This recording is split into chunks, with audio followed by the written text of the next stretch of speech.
welcome back to the channel. Glad you're watching part 2.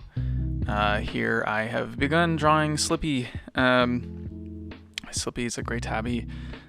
He's a little bit thinner, a little bit bigger than Squeaker. Completely different temperament. He's super sweet and cuddly. I love him to death. He's awesome. I guess a little story as to why we have these cats. Nearly a year ago, last August, I believe, my fiance saw a bunch of kittens running around outside underneath the apartment complex across from ours. It's not that far away. It's only like 50 feet maybe, across a little greenway. And, well, we didn't really know what to do. COVID times were still happening. It was a little bit worse back then. So we couldn't really find anybody to help us out or do anything. So we were able to get a cage from a family friend of mine. And yeah, we just went out there with some food and we got them and took them inside, cleaned them up. It was crazy. It was a lot of work. Worst was probably the fleas. They were just covered in it. It's pretty sad. But we got rid of them and they're super healthy now. We found homes there was 6 kittens. We found homes for the other 4, bunch of good people that we definitely trust and are happy that they have our cats now. So, it all worked out. It was great. The 2 cats we have now are wonderful. None of them were outside long enough to really become feral. Though I don't know what causes that. I'd assume it's being outside for a long enough period of time where you have to basically just survive by any means necessary. But these kittens were young enough to, they got along with each other just fine and got along with us in our apartment, and it's been great. So drawing Sleeper compared to Squeaker. Wait, did I say Sleeper? Slippy, the gray one. Drawing him compared to Squeaker was interesting because Squeaker's like, she's pretty light colored. She almost looks like a cream, like an off-white color, except her face is a little bit darker. So I had to really rely on the paper coming through to make most of her white, just adding all these little black lines for like detail under fur and stuff. With Slippy, since he's so much darker, I really had to fill in a lot of space early on, with some different values so that when I try to lay over it again with some type of fur texture or something alluding to fur, it looks darker, just like it should on him. If I tried to do it with Squeaker, he would look much lighter than he really is in real life.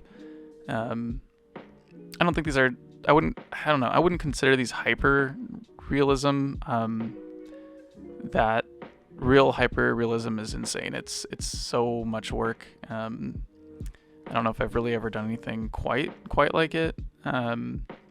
But anything I have attempted to do super lifelike, similar to this, it just takes so long, and I don't know. My head starts to hurt. My eyes start to hurt. I can't do it in super long chunks like I could with this kind of thing where it's a little looser, a little more laid back.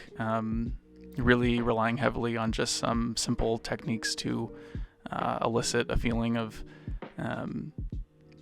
I don't know, three-dimensional shape. I wouldn't say these are like popping out at you or anything, but they don't feel super flat, and the textures and things don't feel super, I don't know, mechanical, I guess. I don't know. I get that a lot from I don't know, some people's style of more realistic drawing.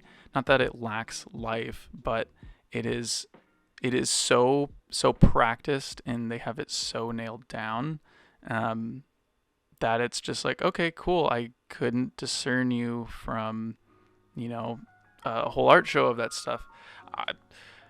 But what am I saying? That's not what I can do. So don't listen to me. Oh man, I really started to like this process, this video making process a lot more, as I got kind of to this point in the video and I could really see everything coming together. It's I don't know, starting a drawing is hard because there's nothing on the paper. And it's not until I'm like most the way done with something where I can step back and see, what it's really going to look like. And that is what is more exciting to me. So it just takes a lot of work to get there. But, I'm always usually pretty happy at the end result just because I, try to take my time. Yeah, the YouTube side of things is completely new to me. I probably mentioned that last video. I don't know. I'm just doing it. Just no crazy research or anything yet. I only know what I know about YouTube from having watched far too much YouTube myself over, I don't know, good Lord, the past 12 years. That's a scary thought. I don't like to think about that, how much time you put into things and what else you could have been doing with that time. But I don't know. That's kind of a silly thought, if you're enjoying your time doing whatever it is you're doing, okay, that sounds like a good use of time to me. Like for instance, just the other day was the 4th of July, and honestly, I just spent it working because I don't really want to buy a bunch of fireworks. I'd rather save some money right now, and working on the holidays usually means more pay. So that's the route I went, and it worked out. But I think I mentioned that somewhere online. Somebody was complaining about fireworks, and I don't know. I just thought it was odd. I was like, hey, just because I'm not shooting off fireworks doesn't mean I'm not having fun or being productive in some way. With that being said, I still want to be engaged with this community as much as I can.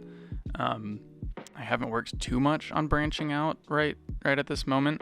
But hey, if you drop a comment or something, since this channel is so young, there's a good chance I will get back to you.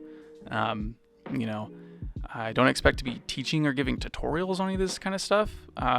But if anybody out there wants to know, what certain things I'm using, what pencil sharpeners, pencils, erasers, that's actually kind of pretty important because most erasers kind of suck. Yeah, I just want to be involved. I want to know what kind of things you guys want to see me draw on this channel. I think that would be fun. Within its own limitations, of course. I only have so much time day to day to, put in all these hours for a little drawing.